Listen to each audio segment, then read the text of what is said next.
Je pense qu'une démocratie marche bien, non pas quand elle est parfaite, mais si, quand les gens veulent des droits égaux pour tous, ils les obtiennent. Dans ce podcast, on pose une question simple. Râler ou décider ? Nous, on a choisi. Décider. À chaque épisode, nos invités vous feront découvrir l'outil démocratique qui change tout. Le référendum d'initiative citoyenne constituant, le RIC. Alors, rendez-vous sur le podcast Râler ou décider.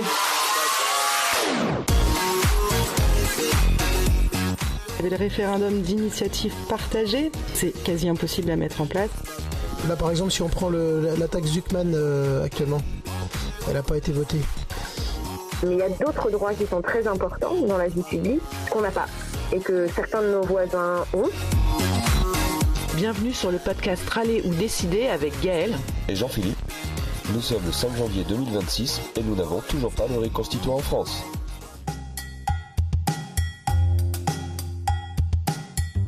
Retour vers le futur. On imagine notre futur en revenant sur l'actualité. On a posé quelques questions à Benjamin, Mathilde et Thomas sur le lien qu'ils font entre l'actualité et la démocratie en France. Les référendums en France, il y en a trop, pas assez, juste ce qu'il faut.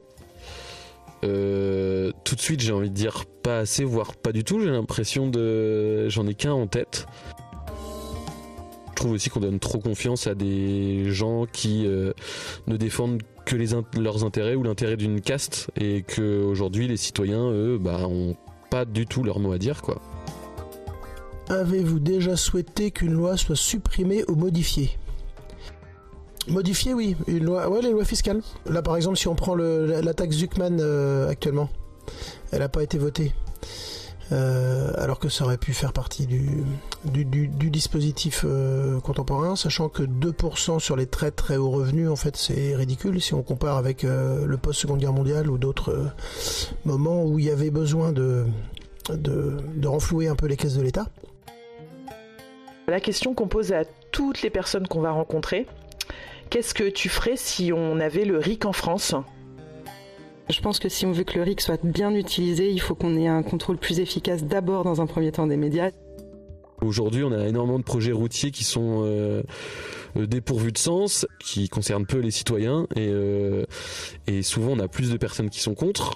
Mais ces projets à plusieurs millions, donc avec notamment l'argent des citoyens et citoyennes, sont quand même dépensés pour faire des routes.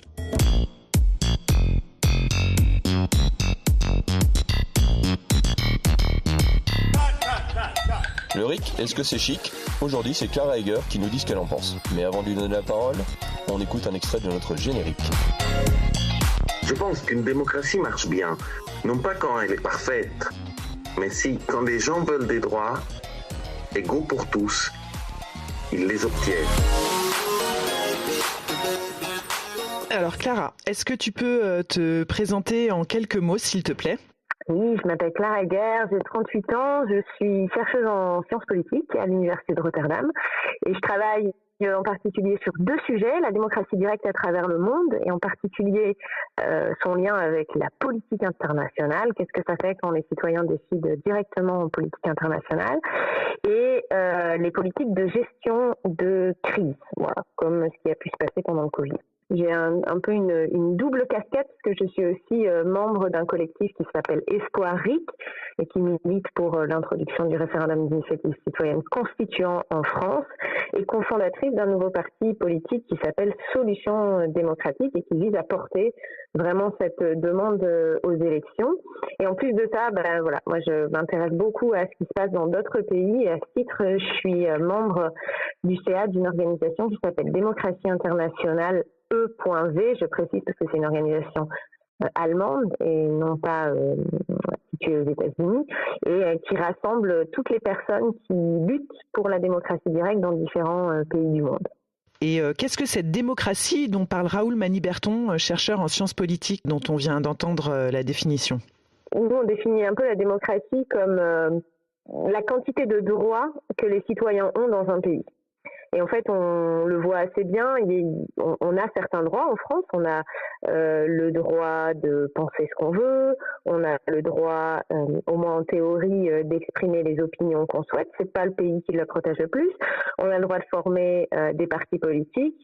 Mais il y a d'autres droits qui sont très importants dans la vie publique qu'on n'a pas et que certains de nos voisins ont.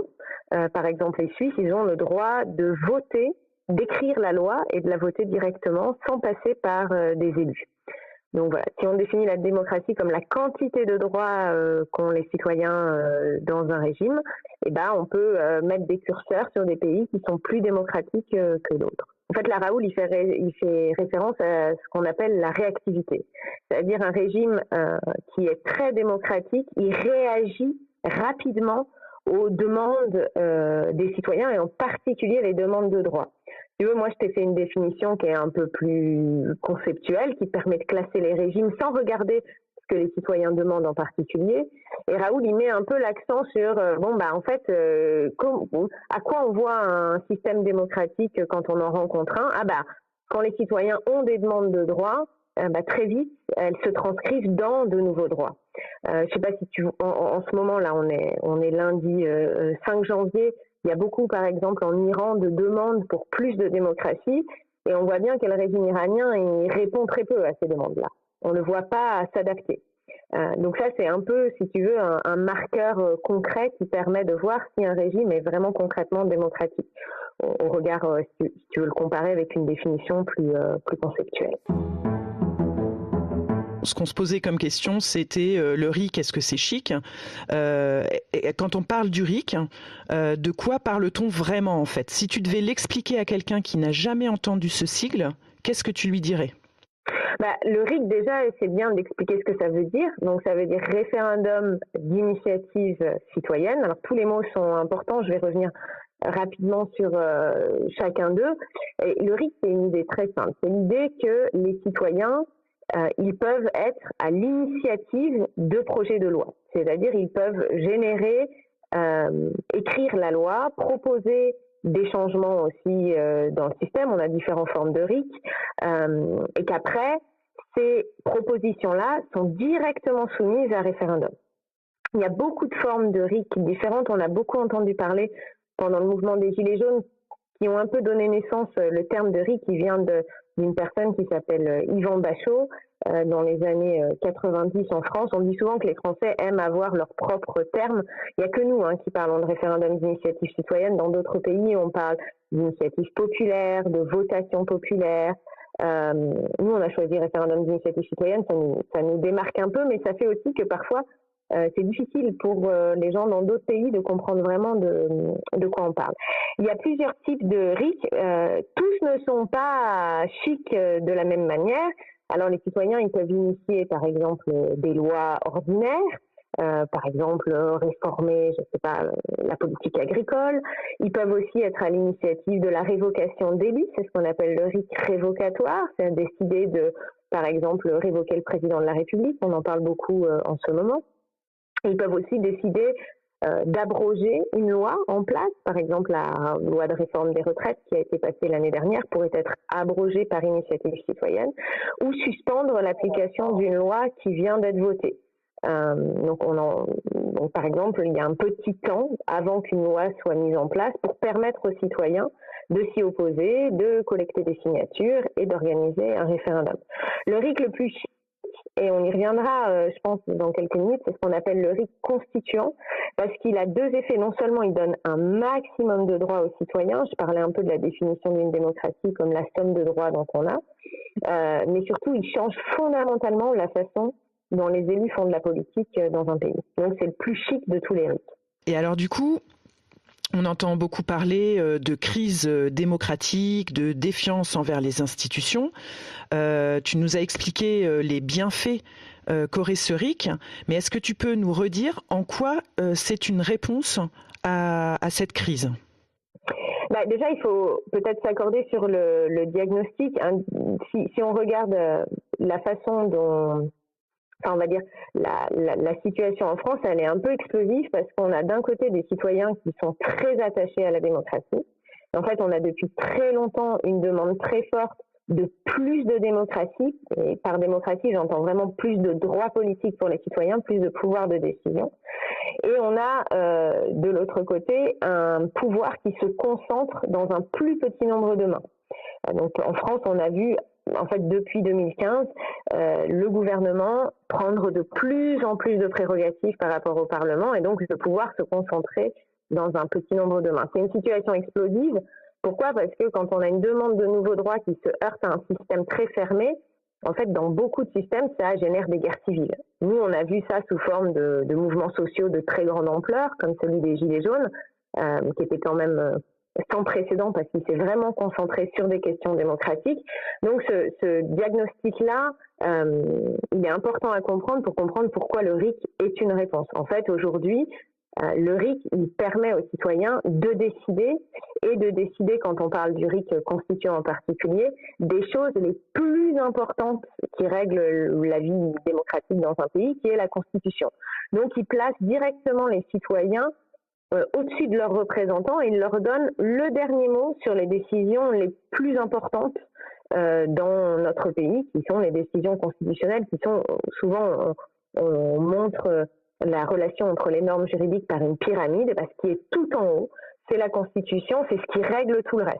Quand les citoyens ont la main sur la Constitution, ils sont les patrons dans leur système politique. Et c'est important non seulement parce que avoir ce droit, c'est important, avoir le droit de proposer des changements constitutionnels et de les voter directement en soi, c'est important, mais surtout ce qui est le plus important, et dans tous les pays qui ont le RIC constituant, ce qui est souligné le plus par les citoyens, c'est que ça change complètement la façon dont les élus se comportent. En fait, les élus ne se comportent plus comme des patrons, mais comme des travailleurs. Donc, ils essayent de convaincre que leur travail est bien fait.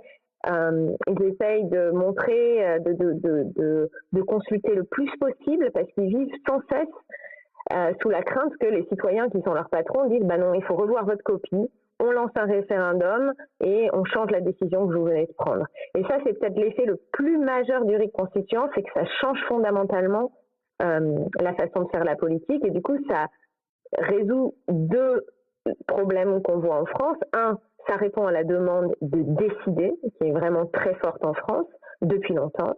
Et ça, au lieu de concentrer le pouvoir dans des petites mains, ça le partage en fait. Ça fait que chacun de nous, on est dépositaire d'une parcelle importante du pouvoir, ce qui n'est pas le cas aujourd'hui. Et donc là, ce que tu viens de nous redire, c'est effectivement que c'est bien le RIC constituant qui est prioritaire finalement sur tous les autres pour que les citoyens puissent décider en dernier ressort. Oui, et c'est souvent d'ailleurs, je pense surprise que c'est celui sur lequel, pour reprendre la définition de Raoul, les élus sont le moins réactifs. D'ailleurs, c'est celui qu'ils souhaitent le moins parce que ils sont pas idiots, ils ont bien compris que en fait, c'est celui qui va vraiment changer complètement, réduire fondamentalement leur pouvoir et changer leur façon de travailler. Et souvent, c'est celui dont ils veulent le moins entendre parler. Et souvent, leur argument, d'ailleurs, c'est de nous dire que, alors même s'ils le formulent pas de cette façon-là, mais que les citoyens ne sont pas compétents, les citoyens aussi, d'ailleurs, le disent, que les gens vont voter n'importe quoi, que ça peut être dangereux. Est-ce que tu peux répondre à ces critiques ? Est-ce que tu as des arguments en tant que chercheuse pour répondre à ces critiques ? Déjà, la première chose qu'il faut mettre en place, c'est déjà, les élus sont des gens et les élus votent n'importe quoi. C'est-à-dire qu'il ne faut pas penser qu'on est dans un système où les élus votent bien, prennent des bonnes décisions. Je suis sûre que ceux qui nous écoutent, chacun d'entre nous a un sujet qui lui tient à cœur. Je vous invite de faire l'expérience, allez voir la qualité des débats parlementaires sur un sujet sur lequel vous êtes expert, soit parce que, par exemple, vous travaillez dans l'éducation, vous êtes prof et vous savez très bien comment ça fonctionne, vous allez être atterré par la qualité des débats. Donc, si les gens sont pas compétents pour prendre des décisions, alors il faut juste pas faire de démocratie du tout, parce que les élus sont des gens, ne sont pas autre chose que des gens. L'autre élément peut-être pour répondre, c'est que en fait, quand on dilue le pouvoir, on se retrouve aussi dans une situation où en fait l'expertise est de plus en plus diverse, puisque chacun de nous a une expertise sur certains sujets, de par son activité professionnelle, de par son activité associative, sa vie personnelle, ses expériences, parce qu'on est un pays aussi qui est très riche en associations, et elles aussi ont de l'expertise. Donc en ouvrant avec le RIC la décision publique à tout ce type d'expertise, on a des décisions qui sont de bien meilleure qualité que celles qui sont prises dans un système purement représentatif. Donc ça, c'est quelque chose de très important à souligner. Après, si tu me pousses à dire ouais, mais est-ce que les gens prennent toujours par RIC des bonnes décisions? Ben non, parce que la démocratie, c'est aussi le droit de se tromper et de pouvoir revenir sur sa décision, mais il est indéniable. Je te parlais des effets qu'on dit indirects du RIC sur la qualité de la représentation, c'est que les décisions qui sont prises par RIC sont plus consensuelles, plus respectueuses du droit des minorités, plus rigoureuses aussi en termes budgétaires que celles des élus. On pourra y revenir sur le pourquoi. Donc, en fait, il est sans équivoque possible sur la base des recherches que les systèmes où il y a de la démocratie directe fonctionnent bien mieux que ceux purement représentatifs. Ça, c'est une donnée qui est indéniable là-dessus. Alors Clara, on arrive à la fin de cet entretien. Donc tu viens de nous dire que les recherches prouvaient que la démocratie directe avait des bénéfices nets par rapport à la démocratie représentative. Et en fait, on va te poser une dernière question que l'on pose à tous nos invités. Quand on aura le RIC constituant en France, tu en ferais quoi, toi ?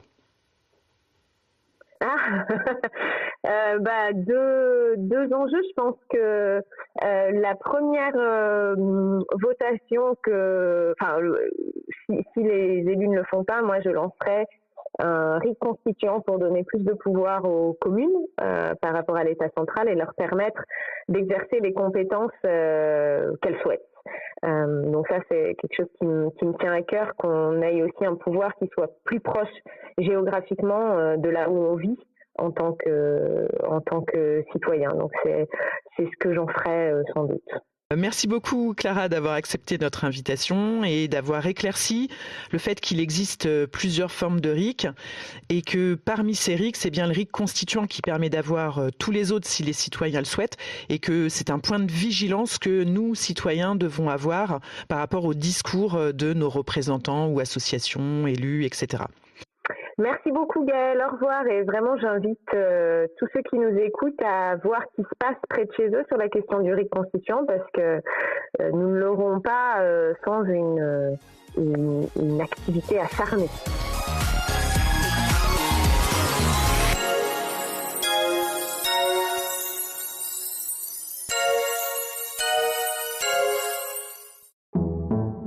Et ailleurs, les citoyens décident.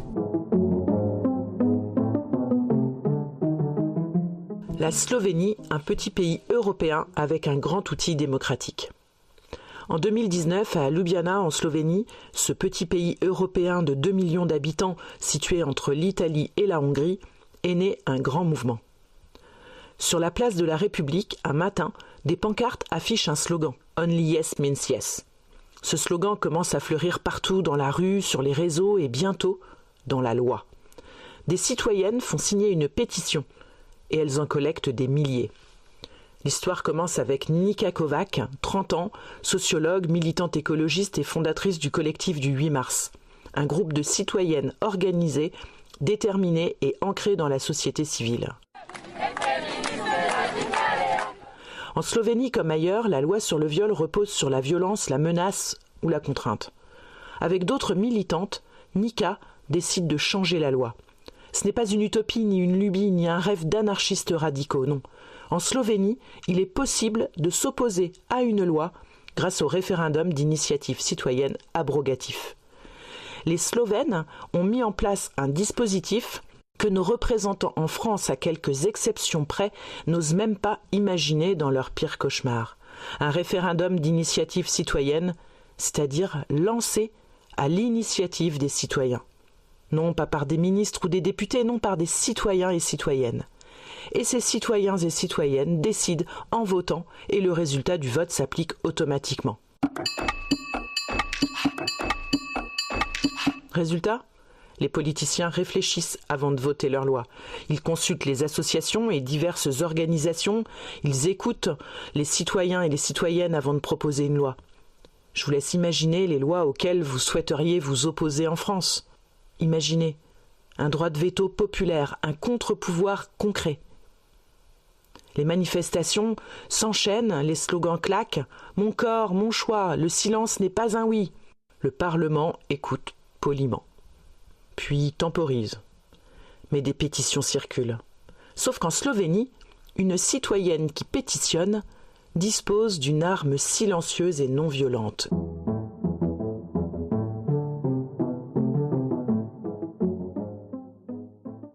Grâce au RIC abrogatif. Voilà comment cela fonctionne. Étape 1, c'est la première étincelle. Un groupe de citoyens lance officiellement leur pétition. Ils recueillent 2500 signatures. Étape 2, c'est le vrai défi. 40 000 signatures en 30 jours. 2,3% des électeurs doivent signer en un mois. Un vrai marathon. Mais c'est gagné. Le gouvernement doit organiser le référendum. Étape 3, le vote. Les Slovènes vont pouvoir décider sans intervention possible de leurs représentants. Mais pour que la loi soit annulée, il faut une majorité de non parmi les votes exprimés et 20% des électeurs inscrits sur les listes électorales qui disent non. C'est très difficile mais réalisable. Pourtant, l'histoire qui suit n'a pas eu besoin de cette collecte et de ce vote. Seule la possibilité de s'opposer a suffi à faire pression sur les élus. C'est l'un des effets indirects du RIC. Il suffit seulement de la possibilité qu'un RIC soit lancé par des citoyens pour que les élus soient plus attentifs aux souhaits des citoyens. Nika et le collectif du 8 mars ne déclenchent pas tout de suite le référendum. Mais elles rappellent qu'un peuple, ça vote. Et donc qu'elles peuvent le déclencher. Alors le débat change de ton. Les députés comprennent alors qu'ils ne sont plus seuls à décider. La menace est légale, pacifiste, démocratique, mais bien réelle. En 2021, sous la pression populaire, le peuple adopte alors une loi historique en redéfinissant le viol par l'absence de consentement explicite basé sur un principe simple. Sans oui, c'est non. La Slovénie devient l'un des pays les plus avancés en Europe sur ce sujet. Le message est clair, non ? Un référendum d'initiative citoyenne, ça ne bloque pas seulement. Ça force parfois les élus à adopter des lois qui vont dans le sens de ce que veut le peuple. Par peur, par calcul, par décence, peu importe, ça fonctionne. Cette histoire en Slovénie nous apprend que quand un peuple peut dire non, ses élus commencent à dire oui. Oui au débat, oui aux droits fondamentaux, consentement, droit de vote, constitutionnalisation de l'eau, oui à la démocratie. Alors, ne nous y trompons pas. Les modalités de leur RIC sont très imparfaites et ne suffisent pas à donner le pouvoir au peuple. Mais disposer du droit de veto est indispensable dans un pays se disant une démocratie. Mais pourquoi ailleurs on décide et pas en France ? Pour définir le RIC que nous voulons, rejoignez nos ateliers constituants comme Teresa et les autres. Informez-vous des dates sur nos réseaux sociaux, X, Insta, Facebook et sur notre site RIC14.